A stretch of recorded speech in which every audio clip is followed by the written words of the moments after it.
Halo, assalamualaikum warahmatullahi wabarakatuh. Jumpa lagi dengan saya di channelnya Denny Kurniawan. Masih masalah penyakit asam lambung, GERD, anxiety, psikosomatik, teman-teman. Oke, teman-teman, kali ini saya mau cerita sedikit penyebab kenapa saya terkena penyakit asam lambung. Awal-awal penyebab saya kena penyakit asam lambung, anxiety, psikosomatik adalah karena saya kurang memperhatikan makan saya, teman-teman. Saya sebagai pekerja supir pribadi, driver, makan saya itu tidak teratur, teman-teman. Kadang sewaktu lapar baru saya makan, nggak tepat dengan waktunya, jamnya, teman-teman. Ya, juga saya ngeliat sikonnya juga kadang-kadang suka susah, teman-teman. Paling saya minum. Dan awal-awal saya terkena di situ, teman-teman. Makannya saya teratur, tidurnya saya tidak terjaga, kadang pulang malam, pagi sudah berangkat lagi, dan pagi belum sarapan langsung jalan. Sampai di tempat bukannya sarapan, malah waktu dulu saya masih minum kopi, teman-teman. Masih bisa ngopi, saya pagi minum kopi. Dan keseringan itu, teman-teman, saya tuh kalau di jalan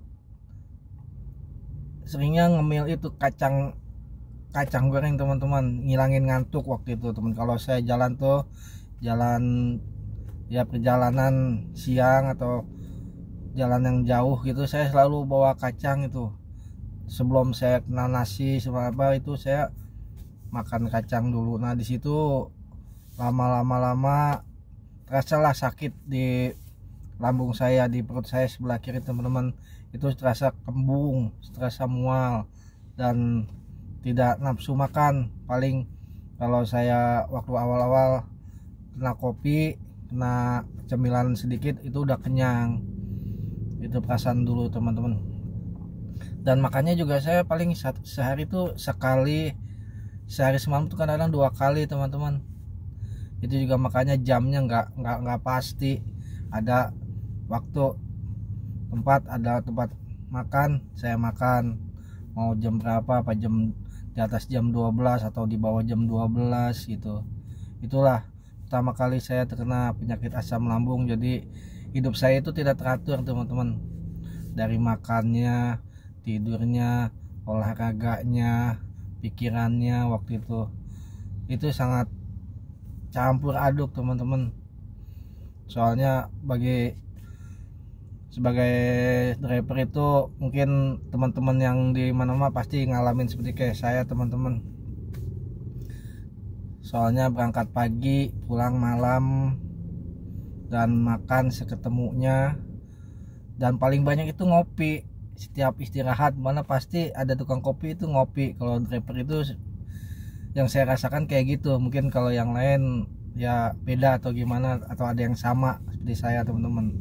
Ya, yang saya rasakan, ya yang saya lihat gitu, ya teman-teman saya gitu kalau istirahat sampai pasti carinya kopi, bukan carinya makan ya entar nomor 2. Yang ke satu ya kopi itu saya dulu setiap satu hari itu bisa 5 gelas satu hari, teman-teman. Ya, walaupun kopi susu atau kopi hitam itu kadang ya campur, nanti ya seketemunya, teman-teman. Jadi disitulah penyakit saya dari awal saya terkena, mulai sakit perih, lambung saya kembung, terus mual, sering mual, sedikit mual, teman-teman. Makannya kurang nafsu, makannya sedikit. Makan banyak pun kalau lagi enak makan banyak itu rasa sakit, rasa mual, kembung, teman-teman, sebelah kiri itu. Kalau saya gebuk, pukul-pukul itu seperti kayak gebuk bola karet, teman-teman. Nah, di situ saya merasakan awal-awal penyakit saya mulai sedikit-sedikit, sampai saya waktu itu sampai tidak tahan itu, sampai muntah itu, teman-teman. Sampai mual, muntah itu, sampai